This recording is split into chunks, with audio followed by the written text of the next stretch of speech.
Maybe y'all saw the news out of Nebraska today. Apparently our entire state is going to go bankrupt in 2 quarters.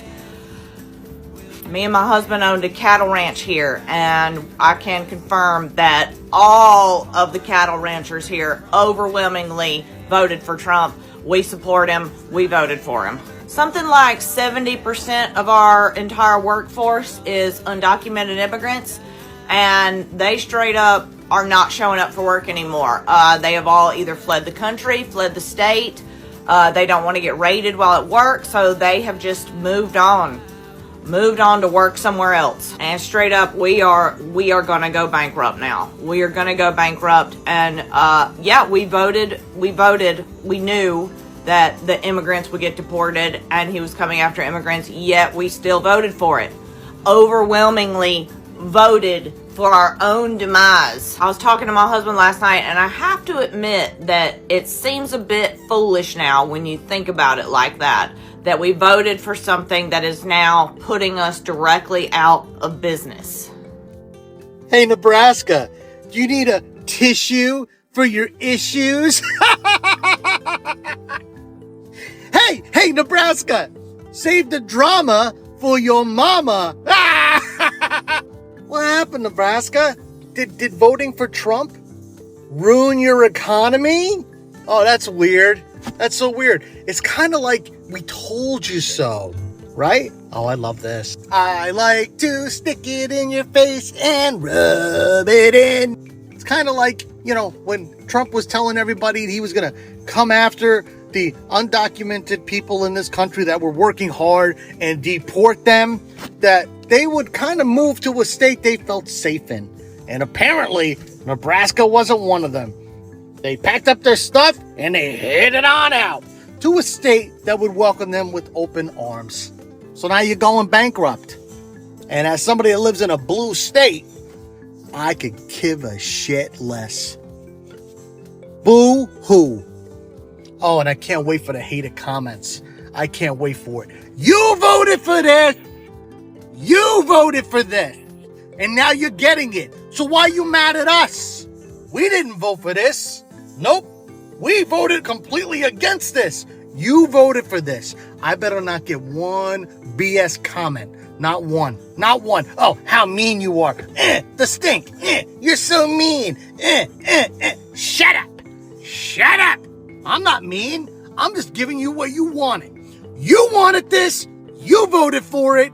You made your bed. Now lay it. Hello, my beautiful people. Welcome back to my channel. So farmers in Nebraska, yes, those same farmers whose ancestors benefited from centuries of free black labor are now facing a harsh reality with a collapsing workforce, shrinking immigration labor pool, and economic pressure mounting. They're now begging black Americans to come and save their farms from going under. But here's a question. Why now? Why come running to the very people this country once enslaved? Why do you want black Americans to clean up a mess they didn't create? Let's get to see the reactions. Then we come back with a deep analysis about this topic as usual, alright? Let's dive into it. So I'm seeing a lot of people being confused about how, Nebraskans and people in agricultural communities can be voting against their own interests. And I have a lot of experience with these people. I'm related to them. And obviously when I talk about them, I don't mean all farmers and I don't mean all the people in these states. But in my experience, the farmers have been living a fairy tale for many generations. They have been told by the government and by our own society, that they're extremely valuable, which they are, but that they are self-made men and that they exist in a vacuum and that we would be lost without them. And most weird, that they don't receive any kind of assistance, that they're self-made, which is a fairy tale. They receive a lot of assistance, but this is the story they've been telling themselves. This is a story that the government has been telling them, and this is the story that they've passed on to their children and their children's children, because they want to glamorize, they want to make what they're doing idyllic. They don't want their kids to leave the farm. They don't want their kids to go to the big city. They want them to stay and they want them to keep the farm.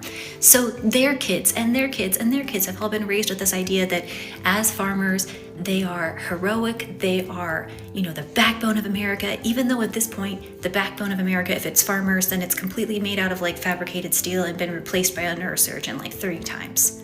They don't see that. So they don't understand. When you live in a fairy tale your whole life, and when you've been raised in a fairy tale, and when your father was raised in a fairy tale, you don't use critical thinking skills. You don't analyze what you're doing. You just keep going with the fairy tale. And you don't choose a political candidate that forces you to think. You choose the political candidate that encourages you to stay in the fairy tale. So that's how they keep voting for the bad people. That's how they keep voting against their own interests. Because they're in a fairy tale, they're so enmeshed in it that they don't want somebody waking them up. They want somebody who's going to keep them asleep. And unfortunately, they're going to have to wake up sometime.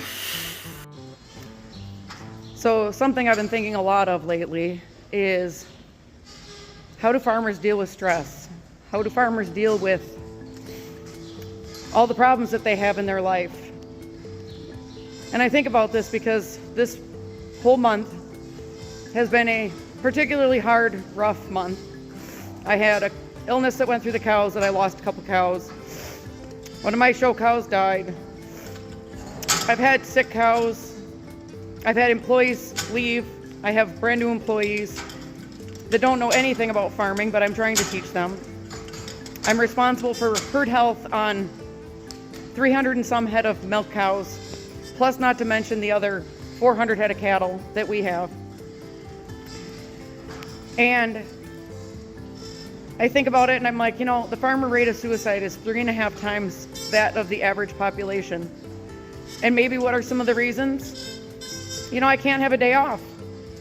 If a family member dies or one of my favorite animals dies, I don't get to take a mental health day because I have to take care of my animals, because nobody will if I don't. And I know people say, oh, well, you chose farming. I do choose farming because I love it. But I also see why people find that the only way out is maybe suicide. Don't worry about me, I'm not thinking about suicide, but I'm just thinking about how hard it is. And today, and this week, and this last month, hell, this last year, it's been really, really hard. And I don't ever want to give up my farm. But I just wanted to let everybody know that I love my job and I love my cows. But somewhere along the way, it would be really nice if people would stop just saying farmers are so great and we need to support our farmers, and actually get rid of some rules and regulations and help the farmer to actually be able to make a living without having to have your significant other work off the farm just to provide extra income and health insurance. I had 1 day or 4 days off all of last year. That's it. 4 vacation days. And I was constantly in touch with my daughter who was running the farm while I was gone. I don't mean to rant, but it's just been rough. Thanks for listening. I hope things get better. So this morning I ended up on Nebraska Talk, and it was a bunch of people crying, why does anybody care about Nebraska? When we voted for Kamala Harris, when I cast my vote for Harris, that was me saying, I care about you and I want you to survive and thrive. Okay, you knew better than anybody else that your state thrives and survives off of migrants' backs. Okay, and instead of them waiting for ICE to come, they decided to peace out before they could come and get them. I don't know what to tell you guys anymore. This is what you voted for. Whether you like it or not, whether you want to believe it or not, this is exactly what you voted for. And now you're feeling it. What do you want us to do? You want a government handout? That's socialism. You voted against that. No. Sadly, the reality is that you'll probably have to sell a lot of your farms for pennies on the dollar to large corporations and manufacturers. But don't worry, they'll probably let you work there for minimum wage. I have a question for the rest of America. Does anyone even care about Nebraska? Does anyone even care? Nah. Next question. I don't know if y'all have been keeping up with Nebraska farmer talk, but they are getting exactly what they voted for. Nebraskan farmers overwhelmingly supported and voted for Donald Trump. The same Donald Trump who ran a campaign with one of the biggest promises being the deportation of illegal immigrants. Mind you, most of the people who work on their farms are illegal immigrants. So now, months after the open book test, they're finally starting to study, and they're realizing that if Trump implements his mass deportation plan, they are going to lose a majority of their workers. And if they lose a majority of their workers and their fields become as empty as a J-Lo concert, they will go bankrupt. So now they're on here crying and complaining about how they're going to lose their farms, and nobody seems to care. I'm going to hold your hand with a napkin in between when I say this. We don't care because you showed that you don't care first. You are getting exactly what you voted for. Trump was very loud about his plans for mass deportation, but because your brain is as smooth as satin and your last two brain cells are fighting for 10th fucking place, you weren't able to put two and two together. So now they're on here crying and complaining to us, asking us why we don't care that they're about to have concept of a farm.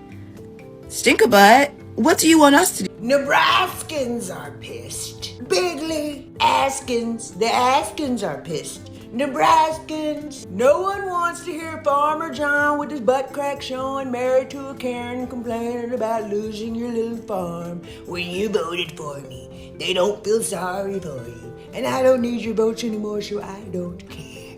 Bigly, Nebraskans, what did you think was gonna happen? If all your workers were Mexicans and we got rid of all the Mexicans, who's gonna be your workers?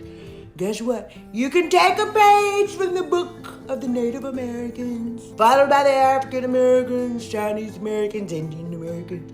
Listen, what we're gonna do is crash the economy so all the rich people can buy up everything for super dirt cheap, including your land, Nebraska farmer dude. I don't know. And once we buy it for dirt cheap, we will hire you to work on said land. Hello, this is a tale as old as time. We've done it so many times before. And the fact that you thought you were exempt is absolutely hilarious. Bigly, it's funny because you guys are really effing around and finding out. Decided to put a little pause on the tariff situation. Canada had a problem and we came in and helped them solve it. They had a problem that there were tariffs that they could not pay. And I said, I will be your savior. I will take the tariffs away.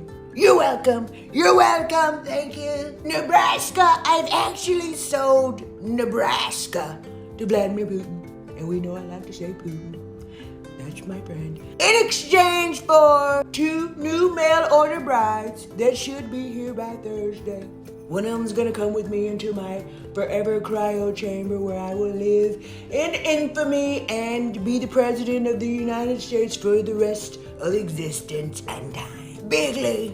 We're doing very well with Russia. Russia's really enjoying us and we're really enjoying Russia, and they're bombing the hell out of Ukraine right now.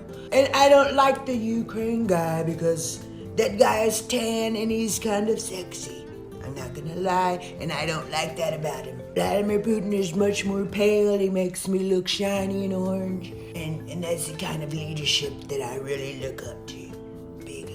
Bigly, I do. We're having a good time. Everyone's having a good time this pregnancy, and you guys keep trying to come and interfere with your world news and your disasters.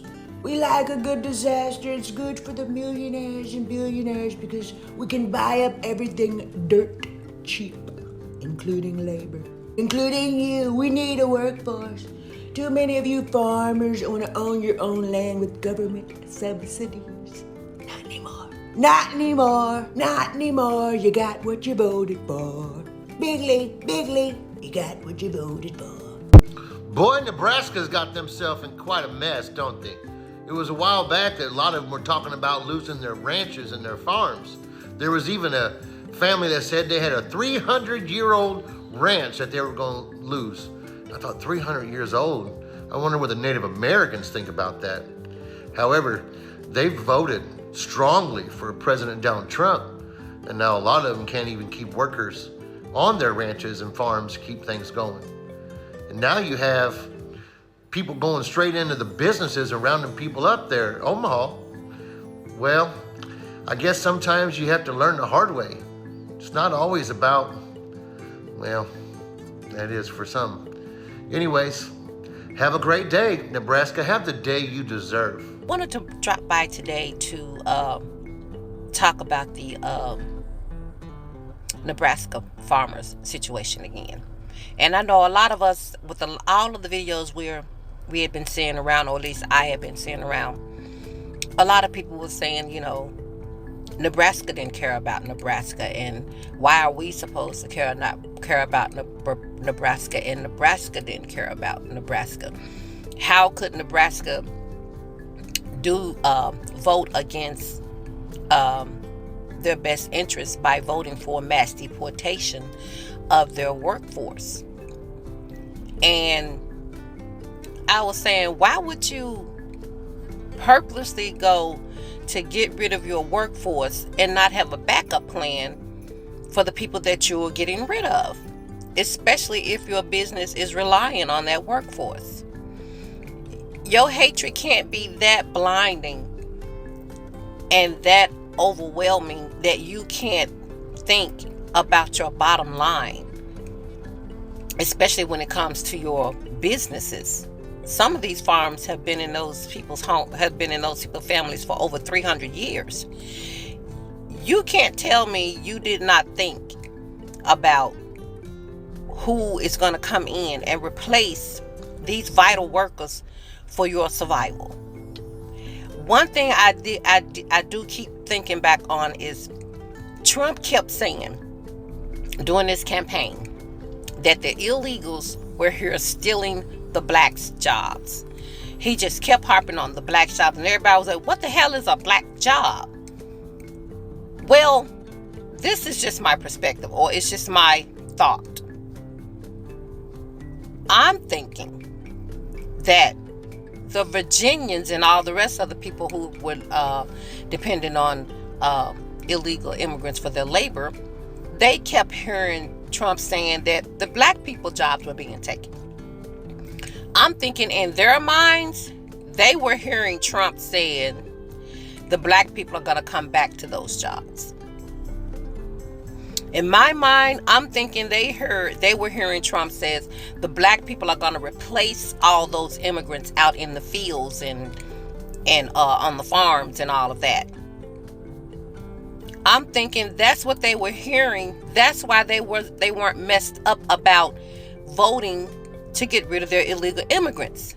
They were thinking that the black people were going to step up and take those jobs back, because Trump kept saying these illegal immigrants are stealing the blacks' jobs. And therefore, in their mind, they heard we were getting our 1,800 slaves back. They had to have thought that their backup plan, Trump was going to miraculously, somehow, magically put all the black people back out in those fields, on those farms, and they were going to continue to get their work done.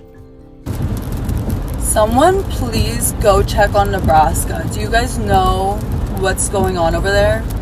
And if you don't know what's going on, that's why you have me, so I can explain it to you. But básicamente, Nebraska is about to go bankrupt in 6 months. And I'm sorry, I don't mean to smile. It's just a little ironic because majority of Nebraska voted for you-know-who, el pendejo, right? Majority of Nebraska is like, does anybody care about us? Like, we're about to go bankrupt in 6 months.